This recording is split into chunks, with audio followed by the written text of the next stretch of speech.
સ્વાગત છે વિદ્યાર્થી મિત્રો આપણે ધોરણ 10 ની અંદર છેલ્લે ચેપ્ટર નંબર 10 પૂરું કર્યું હતું હવે આપણે વચ્ચે એક 11મું ચેપ્ટર છોડીને ચેપ્ટર નંબર શરૂઆત કરીએ છીએ 12 ચેપ્ટર નંબર 12 નું નામ છે વિદ્યુત શું છે વિદ્યુત વિદ્યુતને અંગ્રેજીમાં કહેવાય છે અંગ્રેજીમાં કહેવાય છે કરંટ શું કહેવાય છે કરંટ તો આ કરંટ છે શું આ કરંટ વિશે આપણે માહિતી શું મેળવવાની છે માહિતી પણ આ માહિતી મેળવવા માટે પ્રથમ આપણે સમજવું પડે એક એવો બીજો શબ્દ છે વિદ્યુતભાર શું સમજવું પડે વિદ્યુતભાર શું સમજવું પડશે વિદ્યુતભાર હવે આ વિદ્યુતભારને સમજવા માટે થોડી વસ્તુ પર જઈએ તો આપણે જોઈએ પહેલા પદાર્થની રચના સર્વ જોઈશું આપણે પદાર્થની રચના વિશે સમજીએ તો વિદ્યુતભાર વિશે જલ્દી આપણે ખબર પડશે તો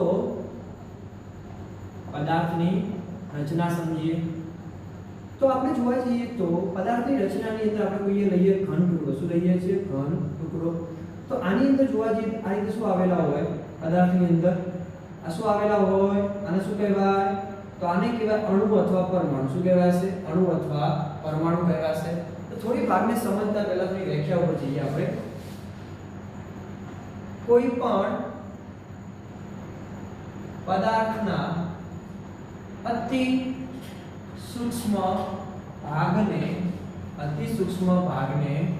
પરમાણુ શું કહે છે પરમાણુ કહે છે કોઈ પણ પદાર્થ લેવામાં આવે છે એનો અતિ સૂક્ષ્મ ભાગને સૌથી નાનો ભાગ લઈ તેને શું કહીશું આપણે પરમાણુ શું કહીશું આપણે પરમાણુ કહીશું હવે આ પરમાણુ જે હોય છે અને પરમાણુઓના સમૂહને શું કહેવાય છે પરમાણુઓના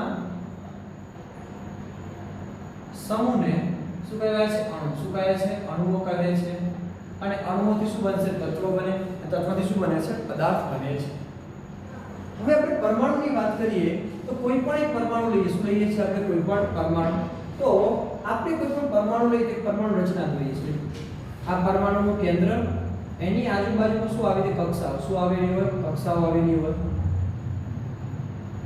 આપણે કોઈ પરમાણુની વાત કરીએ તો આ રીતે રચના હોય તો જે વચ્ચેનો ભાગ જે ગોળ દેખાય છે શું કહેવાશે પરમાણુ કેન્દ્ર શું કહેવાશે પરમાણુ કેન્દ્ર અને આને કહેવાશે પરમાણુની કક્ષા શું કહેવાશે પરમાણુની કક્ષા હવે પરમાણુની રચનાની અંદર ત્રણ મુખ્ય ભાગ છે કેટલા છે ત્રણ મુખ્ય ભાગ છે આને સમજવા માટે થોડી વાર્તા ઉપર જઈએ તો આને સમજવા માટે થોડો ઇતિહાસ ઉપર જઈએ તો પહેલા આપણે વૈજ્ઞાનિકને યાદ કરીએ છીએ એનું વૈજ્ઞાનિકનું નામ છે રુથરફોર્ડ કોણ છે રુથરફોર્ડ હવે રુથરફોર્ડ નામના જે વૈજ્ઞાનિકે એક પ્રયોગ કર્યો શું કર્યો પ્રયોગ કર્યો અને પ્રયોગ કરતા એવું સાબિત કર્યું કે કોઈ પણ પદાર્થ જે છે કોઈ પણ પદાર્થ એની ઉપર વીજભાર હોય શું હોય છે વીજભાર એટલે કે વિદ્યુતભાર હોય છે વિદ્યુતભાર એટલે શું કહેવાય તો આપણે ધારો કે કોઈ પદાર્થને અડવું આપણે શું લાગે કરંટ શું લાગે કરંટ તો એનો મીનિંગ શું થશે ધારો કે બોર્ડને અડું છું એટલે બોર્ડને અડ્યા પછી મને કરંટ લાગે છે તો બોર્ડ પરનો વીજભાર ક્યાં આવે મારા ઉપર ક્યાં આવ્યો છે મારા ઉપર હવે આવું ક્યાંથી મને ખબર પડી શકે આવ્યો કે ન આવ્યો તો એને સમજવા માટે પહેલા આપણે ઘટના સમજીએ વીજભાર એટલે શું કહેવાય તમે આવું NaCl ભણ્યા છો NaCl એના ભાગ પાડો શું બને Na પ્લસ અને Cl શું બને માઈનસ આવું કેમ બને Na પ્લસ બને Cl માઈનસ બને આવું કેમ બને તો પ્લસ એટલે શું અને માઈનસ એટલે શું તમે આવો ધોરણ 9 માં અભ્યાસ કરી ચૂક્યા છો પ્લસ અને માઈનસ તો પ્લસ શું બતાવે છે તો કે Na ઇલેક્ટ્રોન ગુમાવ્યો શું કર્યો ઇલેક્ટ્રોન ગુમાવ્યો શું કર્યો ગુમાવ્યો અને Cl એ શું કર્યો ઇલેક્ટ્રોન મેળવ્યો શું કર્યો ઇલેક્ટ્રોન મેળવ્યો એટલે કે આ ઇલેક્ટ્રોન જે ગુમાવ્યો એટલે કેવો કહેવાશે ધન કેવો કહેવાશે ધન ઇલેક્ટ્રોન ગુમાવેલો શું મેળવશે શું કહેવાશે ઋણ કહેવાશે તો આવી જ વસ્તુ પર જે આપણું બેઝિક વસ્તુ તો કે આપણે એ જાણ્યા ધન અને ઋણ પણ આપણે એ પ્રશ્ન જોવાનો છે કે ધન અને ઋણ બન્યા કઈ રીતે તો રુથરફોર્ડ નામના જે વૈજ્ઞાનિક હતા એમણે એક પ્રયોગ કર્યો શું કર્યો પ્રયોગ કરવા માટે શું કર્યું તો ધારો કે ગણી લો કે ટુકડો છે એક બીજો ટુકડો લે છે આ ટુકડોને એકબીજા સાથે ઘસે છે એટલે રેશમનો ટુકડો છે એક કાચનો છે આ રીતે ઘસવામાં આવ્યું તો જ્યારે આ રીતે એ ઘસ્યું એ રીતે ધારો કે બીજો લીધો ટુકડો એને પણ આ રીતે ઘસ્યા પછી આ બે ટુકડાઓને એકબીજા નજીક લાયા કેવા લાયા નજીક લાયા તો નજીક લાયા તો ટુકડા નજીકની જગ્યાએ કેવા જાય છે દૂર જાય છે આવું કેમ થયું આવો પ્રશ્ન થયો તો એમને એવું કીધું કે જ્યારે રેશમના ટુકડા સાથે કોની સાથે રેશમના ટુકડા સાથે કાચનો સળિયો ઘસવામાં આવે તો કાચનો સળિયો ધન વીજભારી કેવો બને છે? ધન વીજભારી બને છે. આવું કહેવામાં આવ્યું. તો ભાઈ વૈજ્ઞાનિકે તો કહી દીધું કે રેશમના ટુકડા સાથે કાચનો સળિયો ઘસવામાં આવે શું બને છે? ધન વીજભારી બને છે. પરંતુ આનાથી કોઈ માને નહોતું નહીં. આવું એક સાબિત કરીને મૂકી દીધું. કોણ હતા વૈજ્ઞાનિક? રુથર્ડફોર્ડ હતા. આવું સાબિત કરીને મૂકી દીધું. પણ આગળ શું? હવે શું કરવાનું? હવે કોણ શોધશે? તો એના માટે એક વૈજ્ઞાનિક આવે છે. જો કોઈ પદાર્થની અંદર કયો વીજભાર હોય? ધન વીજભાર હોય તો સામે શું હોય? ઋણ વીજભાર. કેવો હોય? ઋણ વીજભાર હોય. એનો વિરોધ કરતો હોવું જોઈએ. કેમ? ધારો કે આ પેન હું ઓઢું છું, પેન અડતા મને કરંટ લાગે છે. તમે કહેશો સાહેબ ના, આવો તો કે કરંટ લાગતું નથી. કેમ કરંટ નથી લાગતું? તો એનો મીનિંગ શું થયું કે જો ધન વીજભાર 10 હોય, કેટલો હોય? 10 હોય, તો ઋણ વીજભાર પણ કેટલો હોય? 10 હોય. ચલો જવાબ શું મળે? 0. 10 ઓછા 10 તો જવાબ શું થઈ જાય? 0 થઈ જાય. એનો મીનિંગ એવો થયો કે આ જો ગણવા જઈએ તો આ પોઈન્ટ ઉપર જોવા જઈએ તો એમાં એવું કીધું કે અંદર શું આવેલો? ઋણ વીજભાર. શું આવેલો હોય? ઋણ વીજભાર આવેલો હોય. આવું કોને કીધું? તો જે થોમ્સન. કોને કહે છે? જે થોમ્સન. કયા વૈજ્ઞાનિક કહે છે? જે થોમ્સન નામના વૈજ્ઞાનિક કહે છે. અને જે થોમ્સન નામના વૈજ્ઞાનિક એવું કહે છે કે આ પરમાણુ જે છે, પરમાણુ કેન્દ્ર અને એની અંદર શું આવેલી? કક્ષા આવેલી હોય. આ કક્ષાની અંદર ઋણ વીજભાર, કયો વીજભાર? ઋણ વીજભાર આવેલો હોય છે. કયો વીજભાર આવેલો હોય છે? ઋણ વીજભાર. આવું ભાઈ કહી દીધું. હવે રુથર્ડફોર્ડે કીધું કે ધન વીજભાર છે. જે થોમ્સન કહે છે કક્ષામાં ઋણ વીજભાર છે. તો પાછો પ્રશ્ન થાય કે સાહેબ એકલો ઋણ જ હોય, ધનનું શું? ધનનો સામે કોણ જવાબ આપે? તો એના માટે વૈજ્ઞાનિક આવે છે. વૈજ્ઞાનિકનું નામ છે ચેડવિક. કોણ છે? ચેડવિક. ચેડવિક એવું કહે છે, ચેડવિક નામનો વૈજ્ઞાનિક એવું કહે છે કે પરમાણુના કેન્દ્રની અંદર, કોની? પરમાણુના કેન્દ્રની અંદર એક વીજભાર આવેલો હોય છે. એનું નામ છે પ્રોટોન. શું છે? પ્રોટોન. પ્રોટોન જે છે એ કેવો છે? ધન વીજભાર. કેવો છે? ધન વીજભાર. તો કક્ષામાં કોણ આવ્યું? ઇલેક્ટ્રોન. કેવો વીજભાર છે? ઋણ વીજભાર. અંદર શું આવ્યું? ધન વીજભાર. તો બે પ્રકારના વીજભાર બન્યા. કેટલા પ્રકારના? બે પ્રકારના. એક ધન ને બીજો કયો બન્યો? ઋણ બન્યો.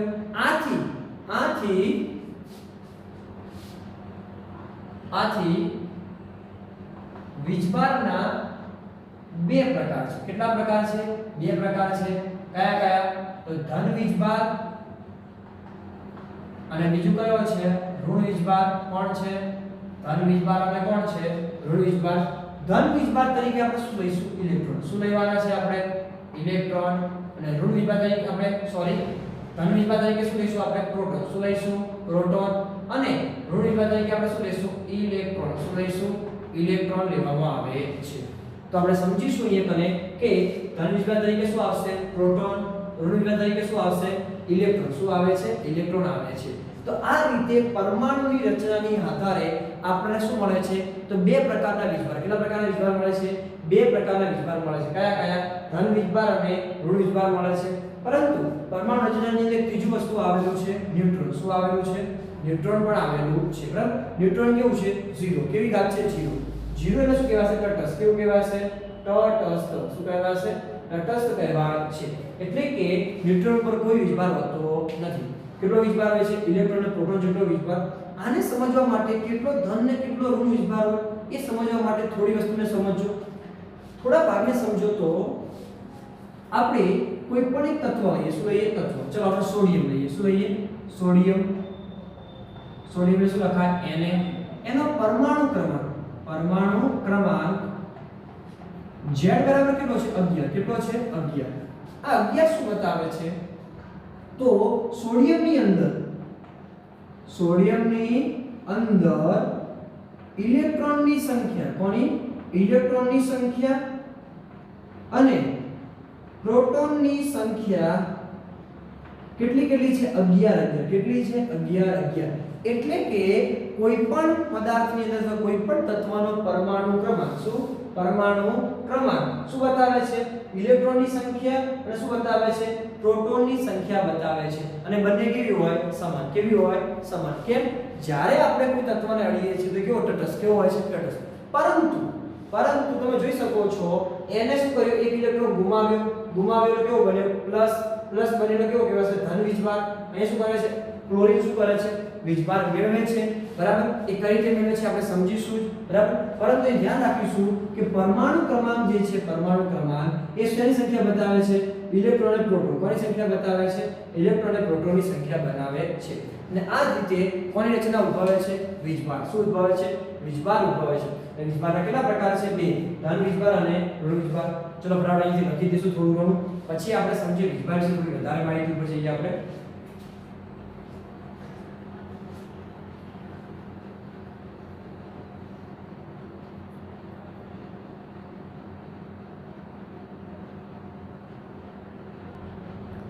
ચલો વિદ્યાર્થી મિત્રો લખાઈ ગયું છે હજુ થોડું આપણે આગળ સમજીએ હવે આપણે 2 થી 3 અગત્યના મુદ્દા સમજવાના છે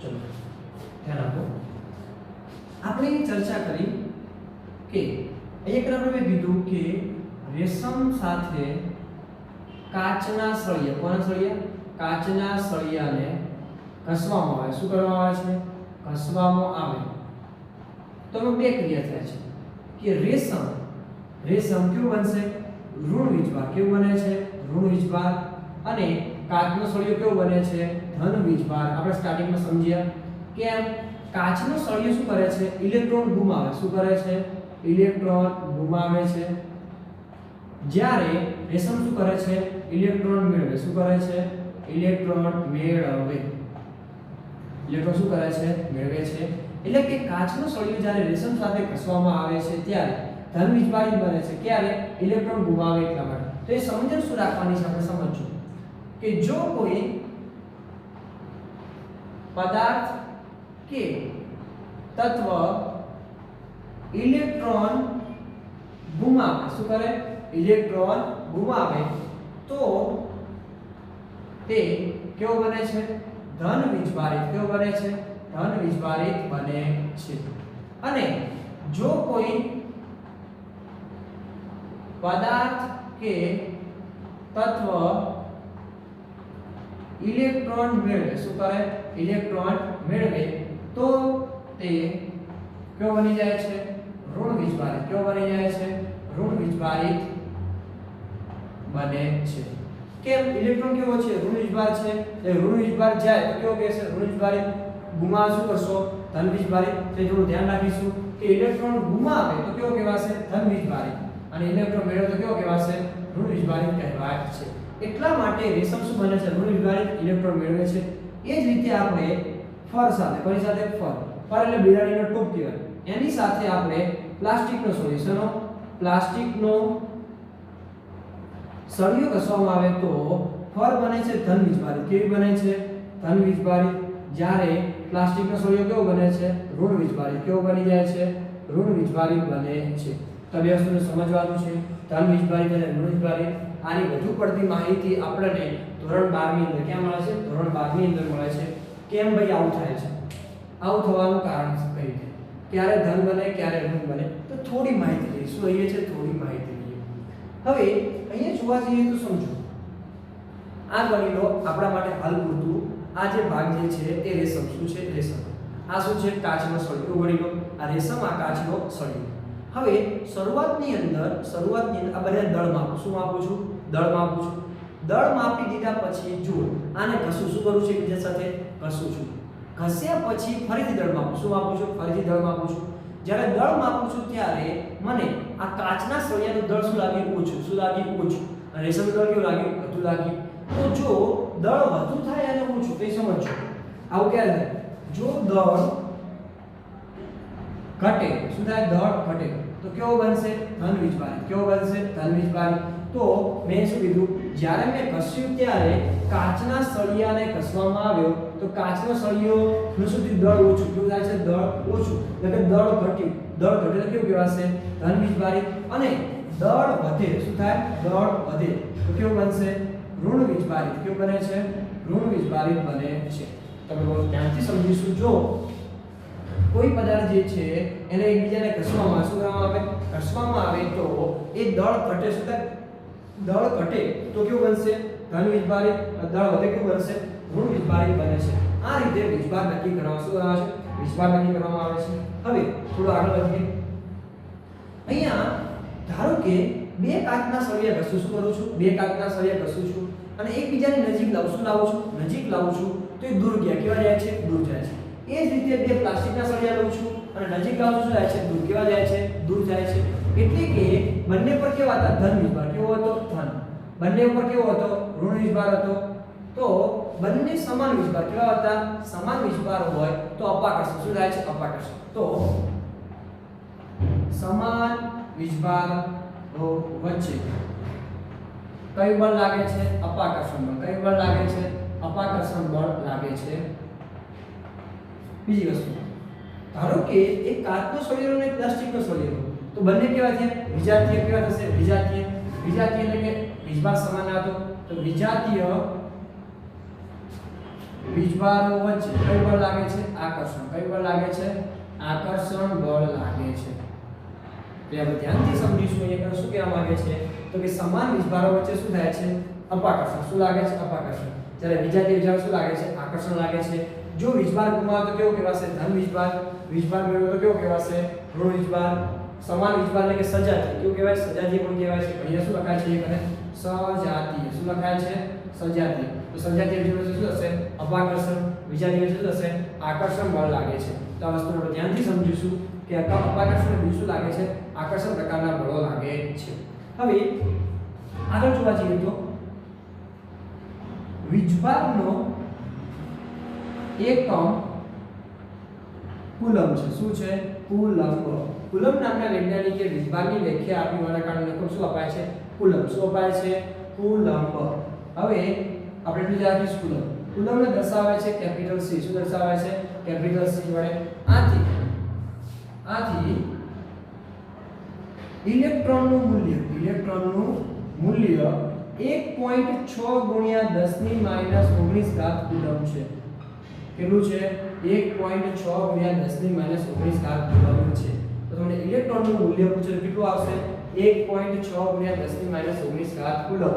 એટલે વીજભારનો એકમ શું છે, કુલંબ. વીજભારના કેટલા પ્રકાર છે, બે, ધન અને ઋણ વીજભાર. બરાબર. ઇલેક્ટ્રોન ગુમાવે તો કયો બનશે, ધન વીજભાર. ઇલેક્ટ્રોન મેળવશો શું કહેવાશે, ઋણ વીજભાર. સમાન વીજભાર એટલે કે સજાતીય. બંને વીજભાર સમાન શું લાગશે, અપાકર્ષણ. અને બંને સમાન એટલે કયું લાગશે, આકર્ષણ બળ. વીજભારનો એકમ શું છે, કુલંબ.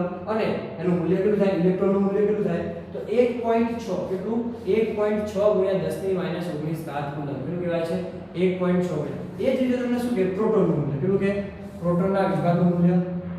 તો પ્રોટોનનું મૂલ્ય પણ ઇલેક્ટ્રોન જેટલું જ થાય. તો શું થશે, 1.6 ગુણ્યા 10 ની -19 ઘાત કુલંબ. બંનેના મૂલ્ય કેવા રહેશે, સમાન. કેવા રહેશે, સમાન રહે છે. ઓકે વિદ્યાર્થી મિત્રો, તો એ શું હતું, આ વીજભાર. કેવું હતું, વીજભાર. ચલો ફટાફટ લખી દઈશું, પછી આપણે આગળ વધીએ.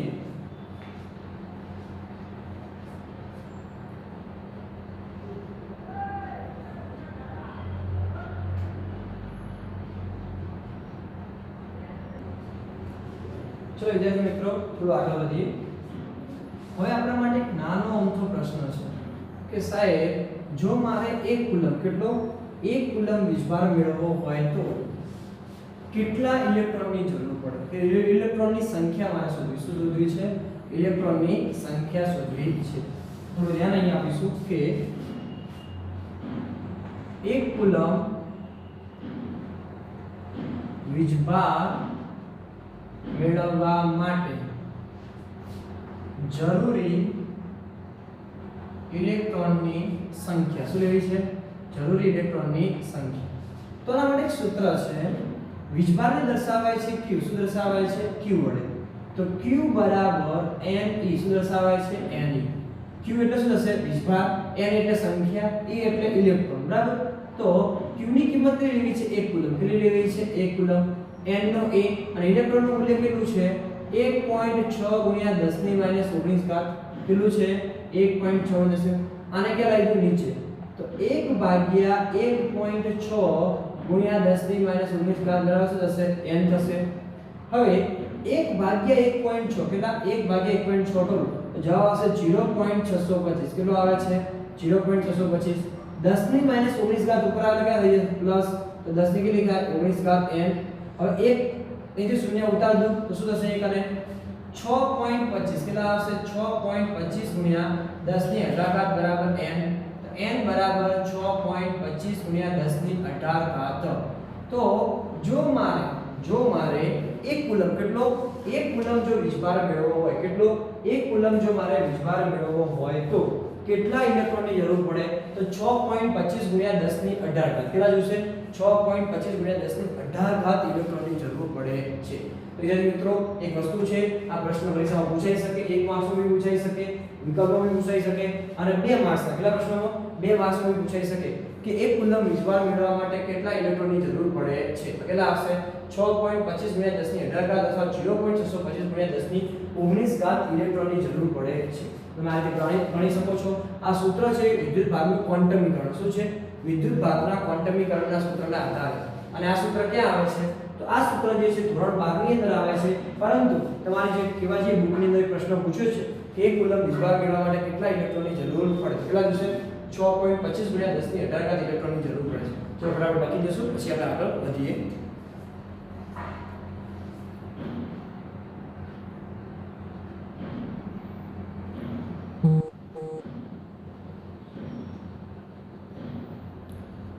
ઓકે વિદ્યાર્થી મિત્રો લખાઈ ગયું હશે તો મળીએ નેક્સ્ટ લેક્ચરની અંદર નવા ટોપિક સાથે બહુ મજા આવશે ચેપ્ટરની અંદર જે રીતે આપણે પ્રકાશના પરાવર્તન અને વક્રીભવનની મજા લીધી છે એમ આપણે આમાં પણ મજા લેવાની છે તો મળીએ નેક્સ્ટ લેક્ચરની અંદર થેન્ક યુ વેરી મચ